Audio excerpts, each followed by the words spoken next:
நமஸ்காரம். நான் ஆஸ்ட்ரோ அமிர்தா பேசுகிறேன். இன்றைக்கி நம்ம பார்க்க போகிற தலைப்பு எதை பற்றி என்றால், எப்பொழுதும் போலவே கிரகங்களின் தொடர்புடைய கேள்வியும் பதிலும் தான். அந்த முதலில் கேள்வியை பார்க்கலாம், பிறகு அதற்கான கிரக தொடர்பையும் பதிலையும் பார்க்கலாம். கேள்வி என்னவென்றால், கங்கையில் நீராடி காசி விஸ்வநாதரை தரிசிக்க முடியாதவர்கள் என்ன செய்வது? மீண்டும் ஒரு முறை சொல்லுகிறேன். கங்கையில் நீராடி காசி விஸ்வநாதரை தரிசிக்க முடியாதவர்கள் என்ன செய்வது? இதுதான் கேள்வி. இந்த கேள்வியில் அடங்கியிருக்கும் கிரகங்கள், கங்கை என்று சொல்லும்போது நமக்கு நன்றாக தெரிகிறது, நீர் சம்பந்தப்பட்ட ஒரு சொல். எனவே இந்த கங்கை என்ற சொல்லில் சந்திர கிரகம் அடங்கி இருக்கிறது.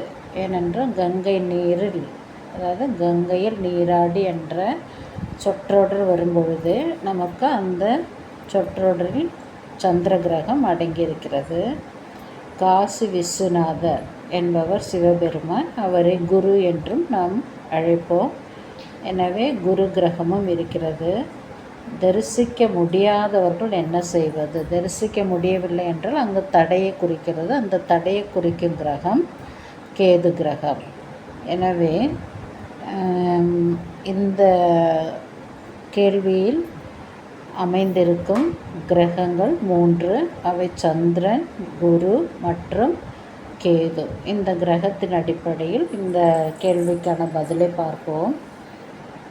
கங்கையில் நீராடி காசி விஸ்வநாதரை தரிசிக்க முடியாதவர்கள் என்ன செய்யலாம் என்றால், ராமேஸ்வரம், கோடியக்கரை, வேதாரண்யம், பவானி, விருதாச்சலம், பாபநாசம் போன்ற தலங்களில் புனித தீர்த்தத்தில் நீராடி சுவாமியை தரிசிக்கலாம்.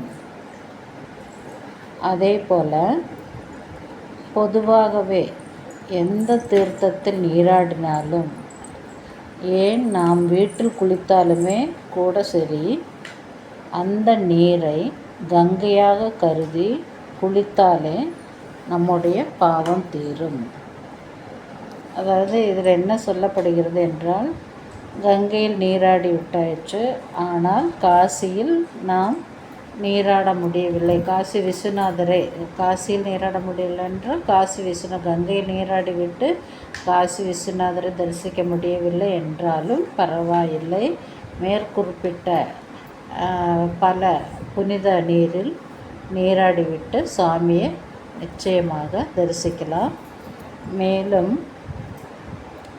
நம்மால் இந்த அளவுக்கு செய்ய முடியவில்லை என்றாலும் நாம் வீட்டிலேயே குளிக்கும் நீரை கங்கையாக கருதி 3 முறை அல்லது 5 முறை கங்காதேவியை அந்த நாமத்தை சொல்லிவிட்டு நாம் நீராடும் பொழுது நிச்சயம் கங்கையில் நீராடி காசி விஸ்வநாதரை தரிசிக்க முடியாதவர்கள் எந்த கவலையோடு இருப்பார்களோ அந்த கவலை இந்த மாதிரி செய்யும்போது, மேற்குறிப்பிட்டபடி செய்யும்போது நிச்சயம் அந்த கவலை தீரும்.